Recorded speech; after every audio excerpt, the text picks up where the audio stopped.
చూస్ country delight, live better. ఇప్పుడే country delight app ని download చేసుకోండి.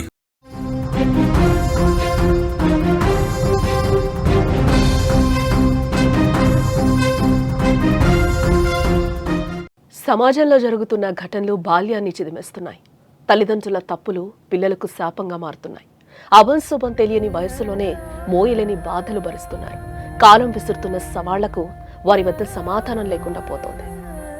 ఆనందానుభూతులతో నిండాల్సిన బాల్యం కన్నీరు కార్చుతోంది.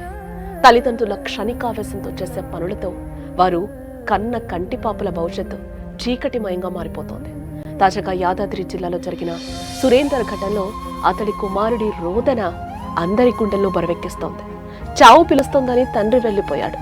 భర్త చనిపోయాడని తల్లి అదే చెరువులో దూకేసింది. కానీ రెస్క్యూ బృందాలు ఆమెను కాపాడాయి.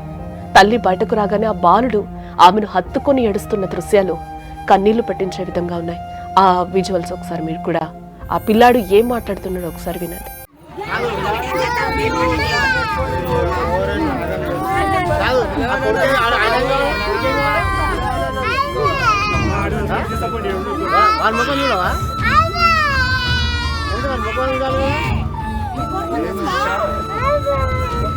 కొడుకుని చూడాలి కదమ్మా.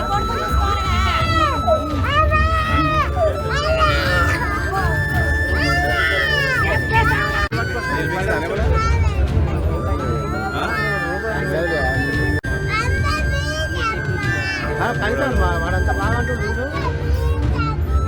వాడు మాట్లాడదామా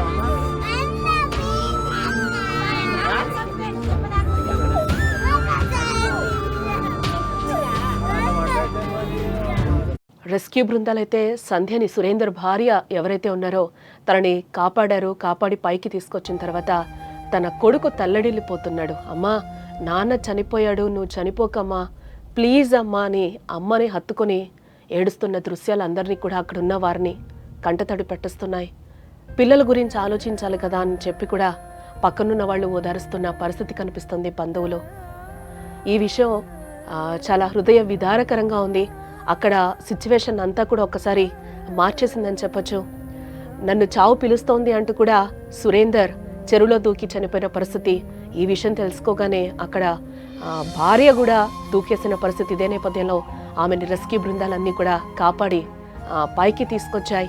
హన్మకొండ జిల్లా ఐనవోలు మండలం రామ్నగర్కు చెందిన బర్ల సురేందర్ తన కుటుంబంతో కలిసి హైదరాబాద్ రామంతపూర్లో నివాసం ఉంటున్నాడు. హైటెక్ సిటీలో ఐసిఐసిఐ బ్యాంకు మేనేజర్గా పనిచేస్తున్న సురేందర్ 10 రోజులుగా డిప్రెషన్లోకి వెళ్ళిపోయాడు. చావు తనను పిలుస్తోంది అంటూ కూడా ఆందోళనకు గురయ్యాడు. ఒక్కసారిగా శుక్రవారం ఉదయం బ్యాంకుకు వెళ్తున్నానని ఇంట్లో చెప్పి బయటకు వెళ్లాడు సురేందర్. నేరుగా బీబీనగర్ చేరుకున్నాడు. అక్కడ తన ఫోన్లో, నేను బీబీనగర్ చెరువు దగ్గరున్నాను, 10 రోజుల నుంచి చావు నన్ను పిలుస్తోంది, అందుకే నేను చెరువులో దూకి చనిపోతున్నాను, నాకెలాంటి ఆర్థిక ఇబ్బందులు లేవు, నా చావు పాత ఇంటి దగ్గరే చెయ్యండి, నెల రోజుల తర్వాత అంతా సర్దుకుంటుంది, నా అంత్యక్రియలన్నీ కూడా పాత ఇల్లు ఏదైతే ఉందో అందులోనే జరగాలి అంటూ కూడా ఒక ఆడియో రికార్డుని కుటుంబ సభ్యులందరికీ కూడా సురేందర్ పంపించిన వైనం కనిపిస్తోంది.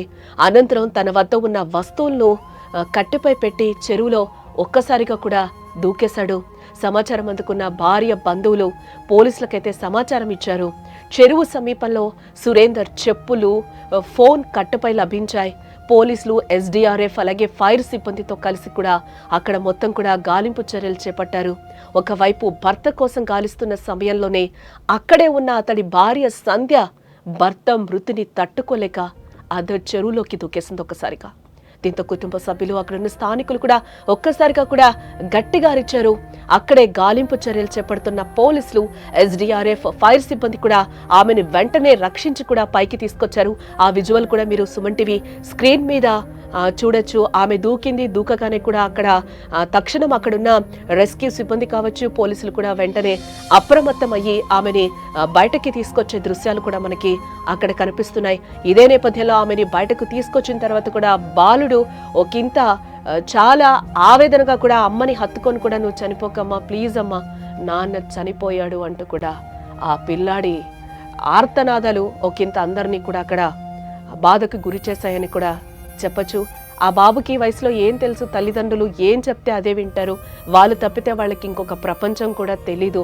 ఇదే నేపథ్యంలో తల్లి చేస్తున్న ఆ అఘాయిత్యానికి కూడా బాబు ఒక్కసారిగా కూడా భయపడిపోయిన పరిస్థితి అక్కడ మనకి కనిపిస్తుందని కూడా చెప్పుకోవచ్చు. నాన్న ఎలాగూ లేడు, చనిపోయాడు, ఏం ఆలోచించకుండా నువ్వు కూడా నా గురించి ఆలోచించకుండా చచ్చిపోతున్నావా అమ్మా, నన్ను ఎవరు చూస్తారు అని ఆ భేద చూపులు, ఆ బేల చూపులు కూడా అందరినీ బాధ పెడుతున్నాయని కూడా మనం చెప్పుకోక తప్పదు. ఆమెని, ఆ బాబుని కూడా అక్కడ ఉన్న వాళ్ళందరూ కూడా ఓదారుస్తున్నారు. తండ్రి బలవన్మరణానికి పాల్పడడం, తల్లి చెరువులోకి దూకడంతో కుమారుడు ఒక్కసారిగా బోరున విలపిస్తూ అమ్మా నువ్వు చచ్చిపోద్దమ్మా అని రోధించడం అక్కడ ఉన్న వారందరినీ కూడా కంటతడి పెట్టిస్తోందని కూడా మనం చెప్పుకోవచ్చు. సురేందర్ డిప్రెషన్ కారణంగా ఇలా ప్రవర్తించినట్టుగా కూడా మనకు తెలుస్తోంది. అతడి మానసిక స్థితి కారణంగా ఆ కుటుంబంతో పాటు గ్రామాన్ని కూడా ఈరోజు విషాదంలోకి నెట్టేశాడు. పట్టుకోండి మాకు పంపించదు, ఎక్కడ పంపించకండి, వెళ్ళి